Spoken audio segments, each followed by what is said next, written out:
Okay, so today I'd like just to chat about a few things in regards to doing applique. Couple of terms that if you've not done raw edge applique before, you might not be familiar with, and just the little process of how it all goes together and the way that I like to do it, which is using an applique pressing sheet, and the reason why I enjoy using the pressing sheet so much.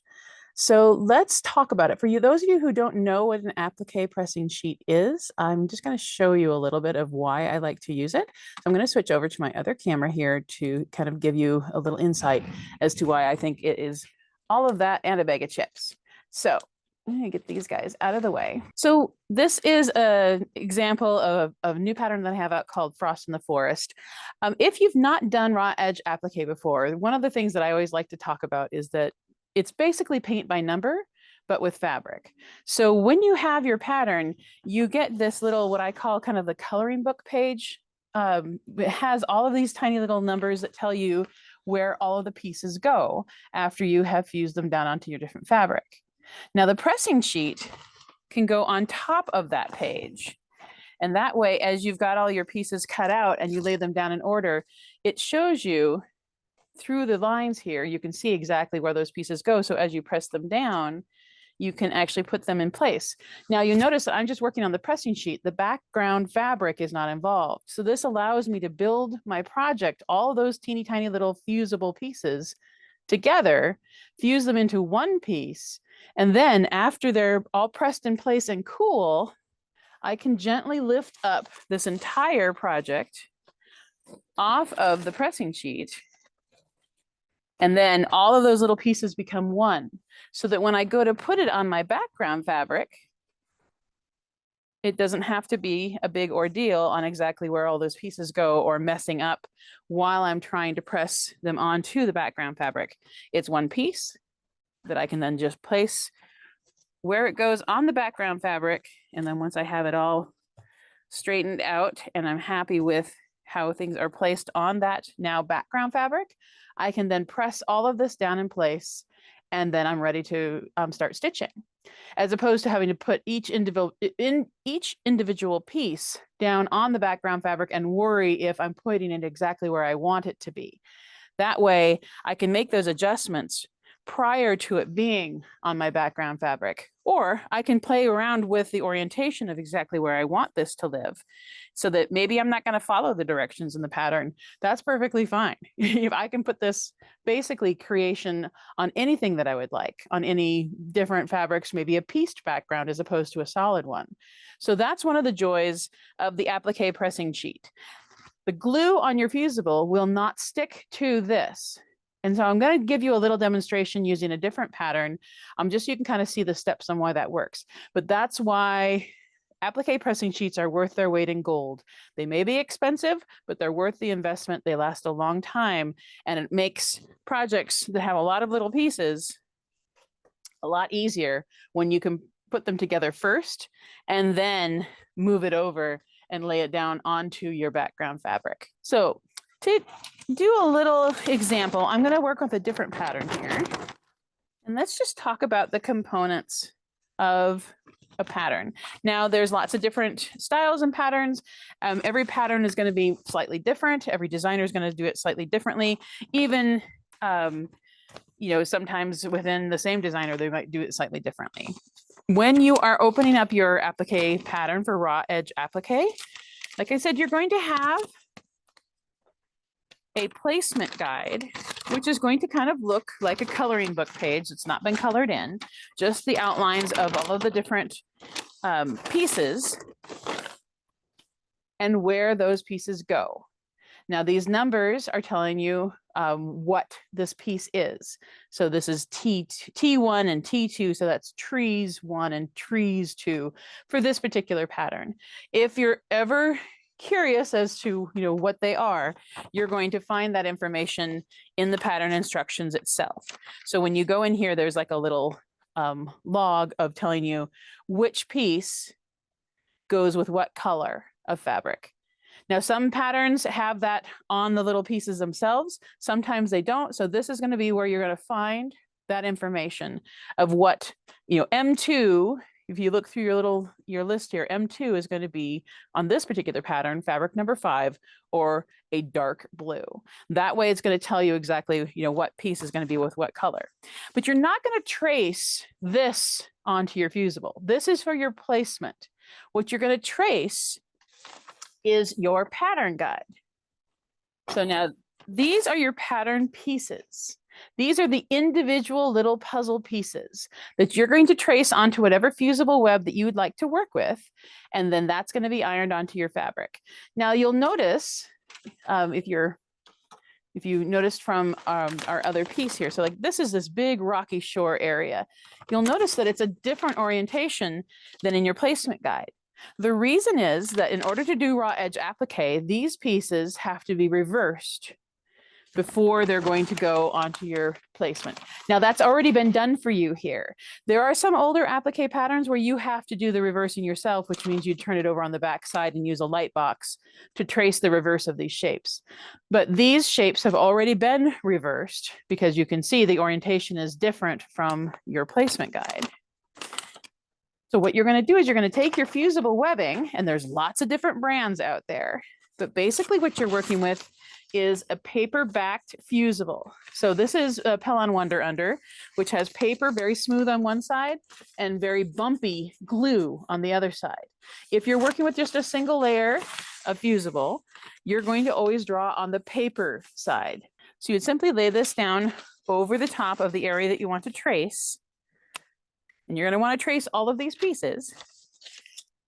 And you will just trace out the lines that are on here. Now, if you read the instructions, and I know not all of us do, you're gonna maybe, if you haven't read the instructions, you'll wonder, now what is this dotted line?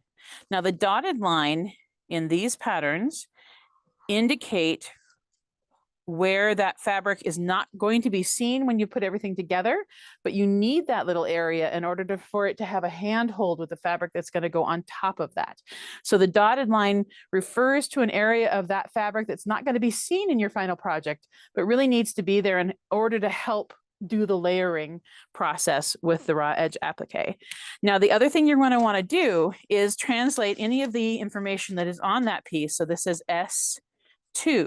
Now, and for this particular pattern, S stands for sandy shoreline. You would, again, read that in the instructions. Sometimes you'll have a little legend on the page itself, sometimes not. You can always find out that information by looking in the instructions of the patterns themselves. So by translating that S2 onto this piece, now I know what this piece is and where it eventually is going to go. If I wanted to know what fabric number it is, if it doesn't have that on the pattern piece sheet itself, again, I go to my pattern and look, S2 is going to be fabric number 2. So I can put a little hash sign number 2, hash signs over number 2 there. And then I'll know that that goes with fabric number 2. Once I have traced all of these pieces onto my Fusible web, I'm going to just roughly cut them out. I'm not going to cut out on the lines, just going to roughly cut that out. And then I'm going to organize all of these pieces that I have drawn and traced and cut out roughly with the fabric number or the color of fabric that that piece is going to go with. So each of these little pieces are going to have a color of fabric that they correspond with. So this is the next thing that I do is I organize the pieces that go with the fabric numbers or the color of fabric that those pieces will eventually want to be fused down onto. And this way I can check the A, I have all the fabrics that I need or want, and B, by looking at this little legend, I can make sure that I have all of the pieces that go on each of these fabrics. For example, the dark green here, there's 3 pieces listed, and I want to make sure that I have 3. There's 1, 2, and then that tiny little one, 3. So I have all 3 pieces that go with that fabric.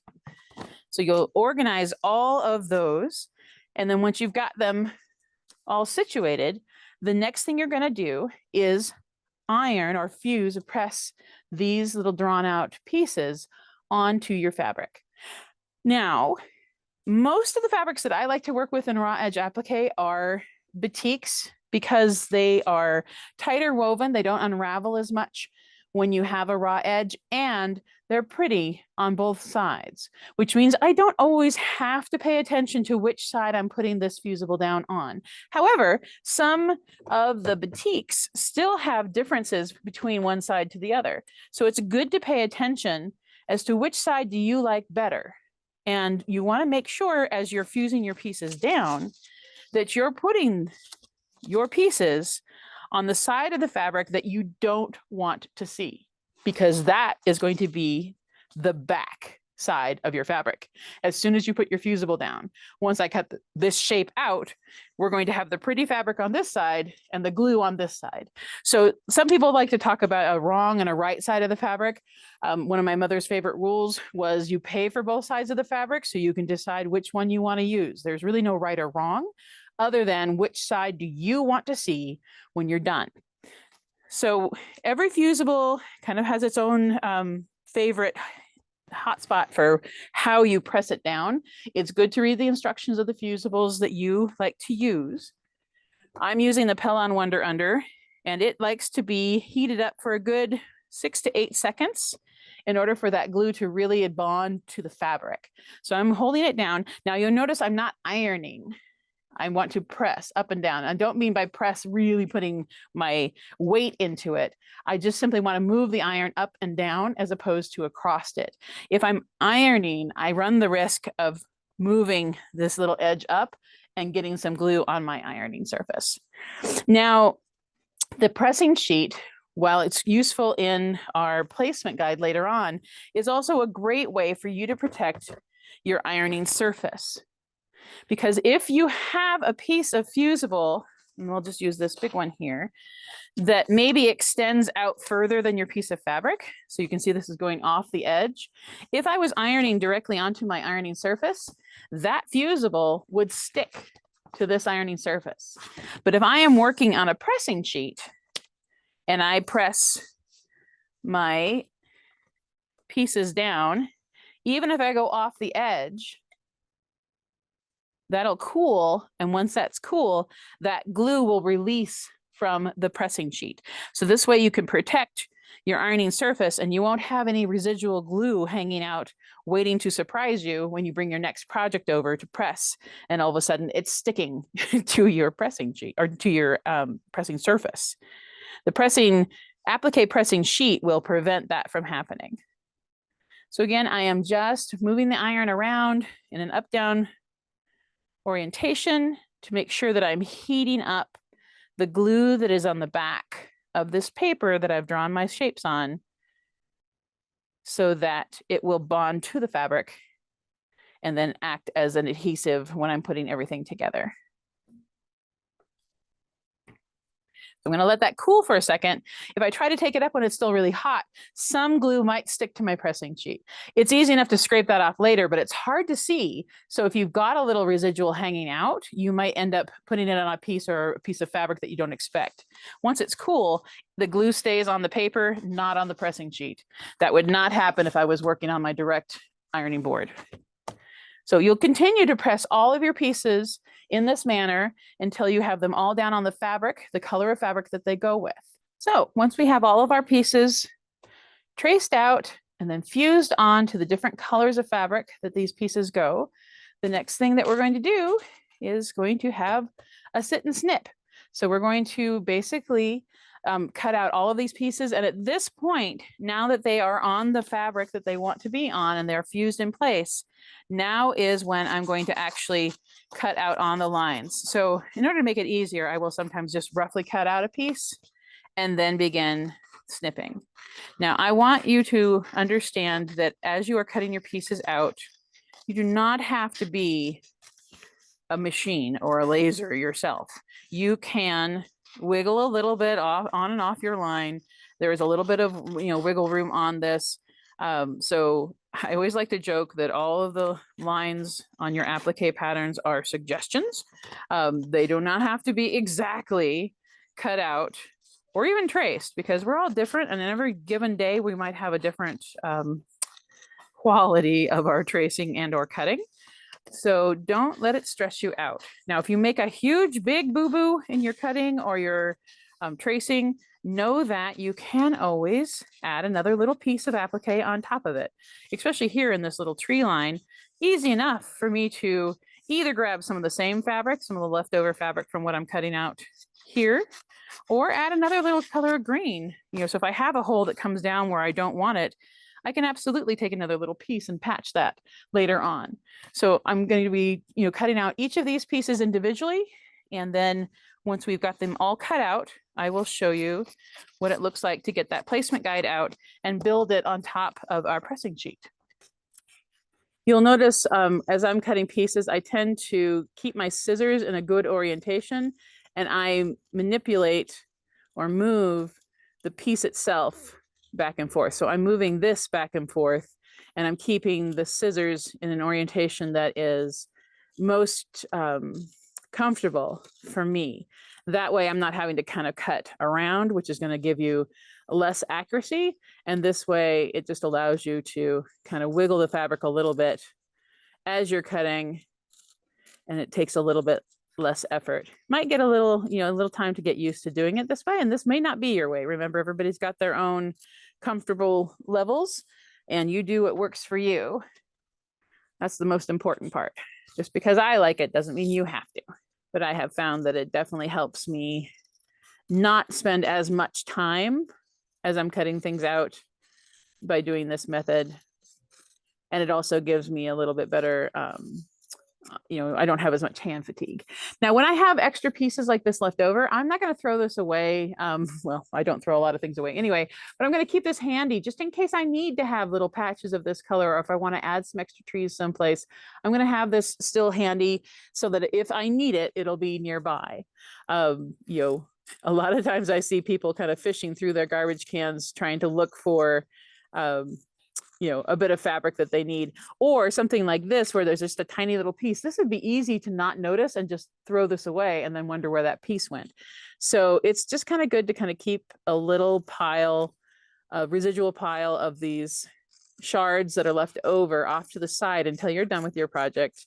And then you can decide if they're usable for something else, or if you just want to then toss them.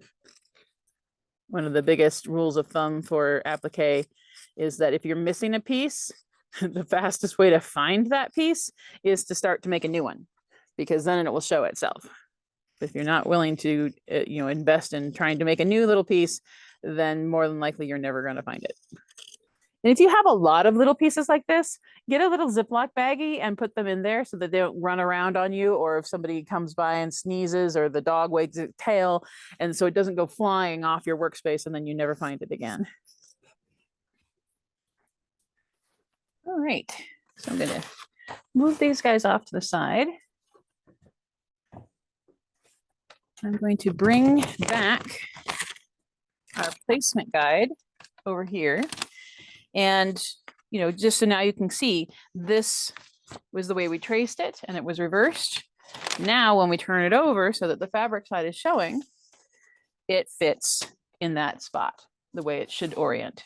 So if for some reason something happened when you traced and things didn't get reversed, or you reversed something that didn't need to be, so that when you have your fabric facing outward, so this is the side that has your fabric on it, and your placement guide is this orientation, unless there's lettering, honestly, what you can do is you can turn over your placement guide, hold it up to a window, and trace these little lines out so that you have all of your lines on this side facing the other direction. And then you can build your project with this orientation, should that happen. So, that's always an option. There's always a way to kind of get out of, the fix that you've painted yourself into.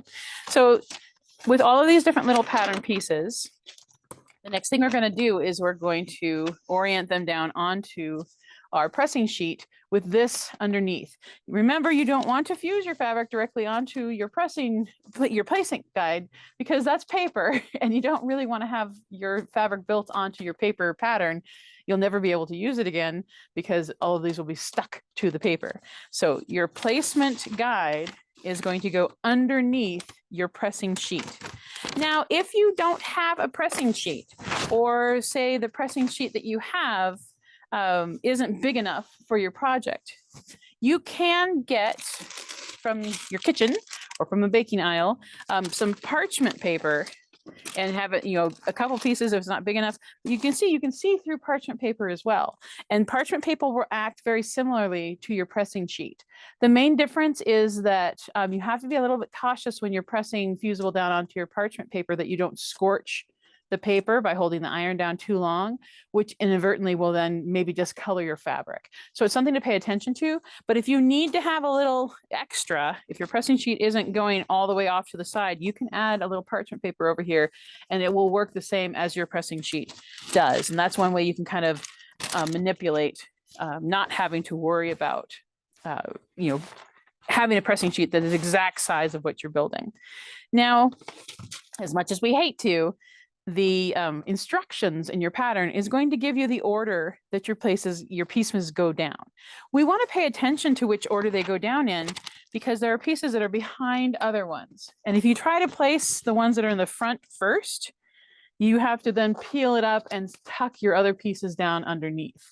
So that's why you want to pay attention to the order that things get placed by reading through which goes down first.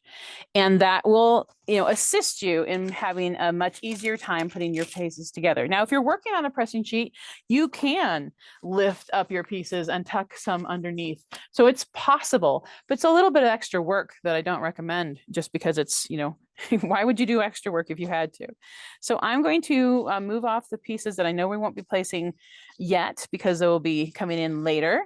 And then we'll start working from our back and coming forward. So if I, look at my pattern here, it's going to tell me in this particular pattern, we're going to start by building the reflections, our pieces R1 through R7. So this is when I'm going to start paying attention to my pieces and getting R1 through R7 here and ready for me to place down so that I don't have to be searching for them every time I am going forward.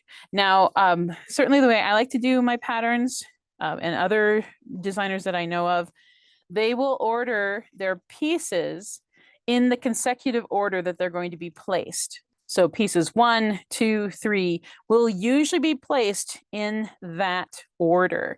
Now, there are always going to be exceptions to the rule. So you want to pay attention to your instructions to make sure that you are putting down the piece that is supposed to be going down next. But for the most part, you can kind of bank on, R1 is going to go down first, then followed by R2, 3, 4, 5, 6. And then that way you have a better way of getting your pieces down in the order that they should be putting down in. All right, so we have 1, 2, 3, 4, 5, 6, and 7. So here is R1 through 7. Those are the first pieces that are going to be going down. And why do I know that? Because I read the instructions. So that's what's going to be the first thing. So R1 is going to be our first piece that we go down. So we look around here until we see, oh, here's R1 right now. Now you'll notice that this piece is bigger than the shape we see.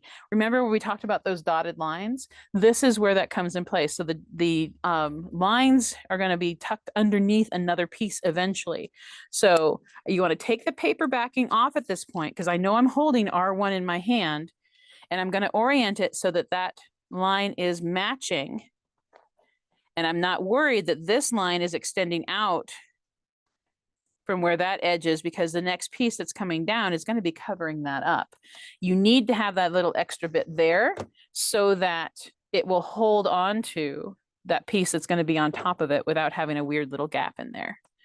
So I'm just going to lightly tap it with my iron to kind of heat it up briefly and hold it in place. I don't want to fuse it really hard onto my applique pressing sheet. It won't really matter other than some fusibles don't like to be heated up in excess. So if you try to heat it up too much on your pressing sheet, it might not then want to stick later on. So R2 is this next bigger piece here. We're going to grab that and take the paper backing off. Now here's a good example where it didn't want to start going, so I thought maybe I had to heat it up, but now it's gonna go ahead and release from the paper. So R2, placing it down again, and you'll see how I'm putting it over that extra bit we had there. So that's why that extra bit needs to be there. It allows it to have kind of a little handhold between those two pieces so that these two will fuse together nicely.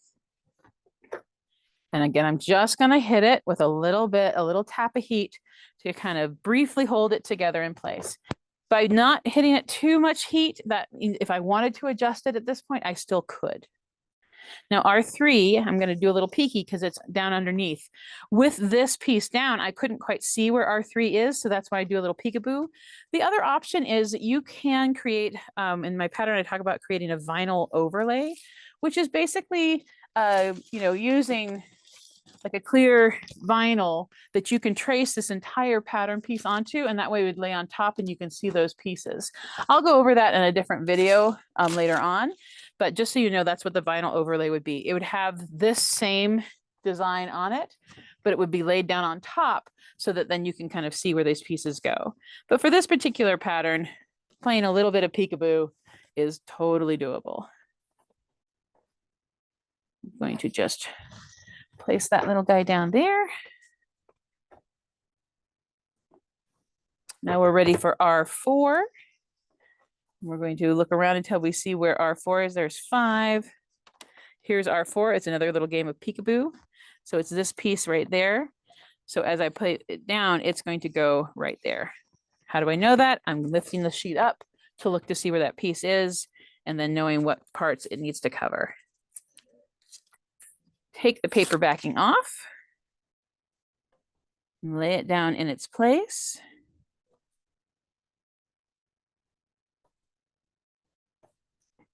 A little bit of heat to hold it, and we're on to R5.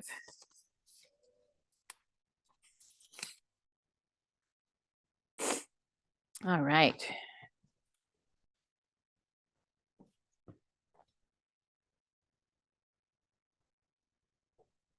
Again, it's not going to completely match the lines here because it is going to be a piece that will be underneath others.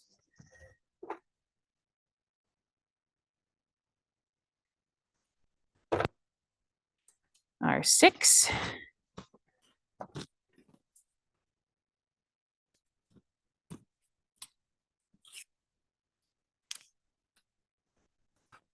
If you're ever concerned about what the orientation is, you can get your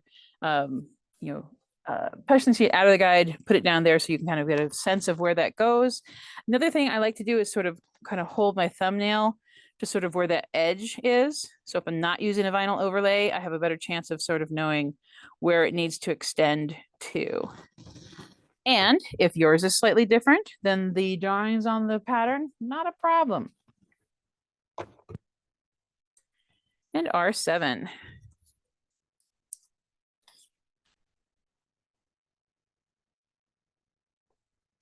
One more little peek here. This guy's going to go off to the side. End up over there. So now we have the reflections starting to be built, and we're ready to look back at our pattern to see who's next. So the next part that we're going to be building is we're going to place the lower of the 2 cloud sections, so C1, and that's because it's going to be behind the mountains that we're going to be building. C2 is off on its own, so we're not going to worry about him for a while, but C1 is going to eventually be behind the mountains and the trees. So by placing it down first, it allows us to have it already there, and we don't have to worry about tucking it in later. So even though I'm putting this piece down here that doesn't connect at all with these pieces that I've already placed, it's okay because I'm about to build that section that will join those two. So I'm just going to tap it with a little bit of heat to hold it in place so it doesn't wiggle around on me while I am working forward.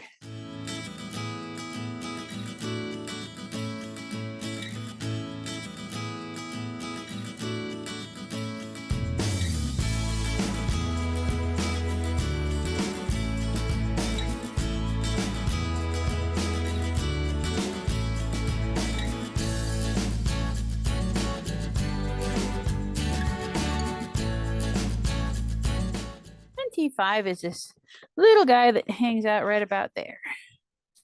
Now, if you want to place your little trees or add in more little trees, this is where those extra little pieces of fabric would come in handy.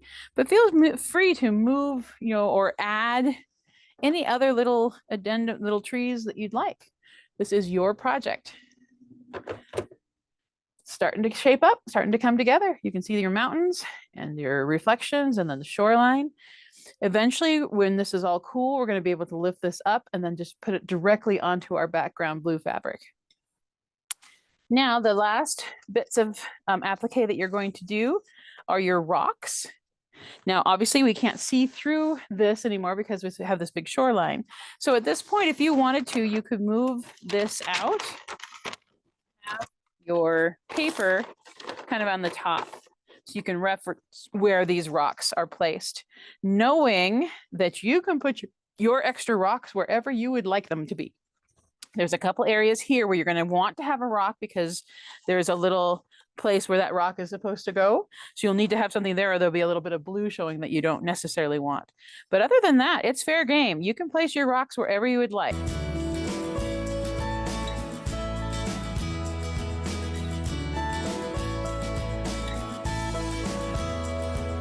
So I might wait to place the rest of my little separate rocks here until I have this on my background fabric so I can see if there's any areas that I want to camouflage or cover.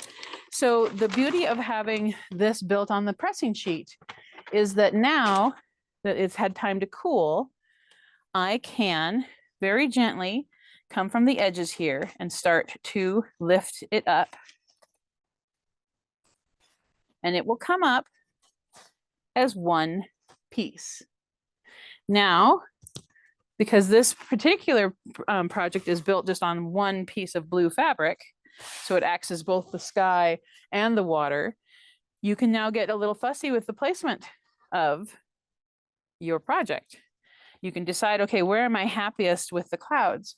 But as you start to put this down, you can immediately see, and this piece hasn't been trimmed down for this demonstration, just so you know, I give myself plenty of wiggle room where I can kind of, move around and see if I'm happiest with these clouds, or maybe the clouds from the other side, this orientation from the other side is what makes me happiest. That's why I love being able to build my Fusible on my pressing sheet and then put it onto my background in the orientation that makes me happiest. And then once I am happy with where the placement is on these guys, then I can come back in with my other cloud and add that as well. And then obviously I still have the other rocks down here that I can add in if there's anything that I would like to add for that. And that's your basic. Here's your applique built on the pressing sheet. Now in the background, if I'm happy with all this placement, I'm going to take my iron and I'm going to press it really good so that I'm solidly get this all down onto my background fabric. And then at this point, we would be ready to start stitching. I hope that little demonstration was helpful in showing how I like to use the applique pressing sheet in order to make a lot of little pieces into one piece that I can simply lift up and put onto my background fabric and play with the placement of it without having to fret or worry about building on top of that background fabric, where if I make a mistake, I don't have a lot of options other than to cover it up or to just accept it and keep going with that new placement.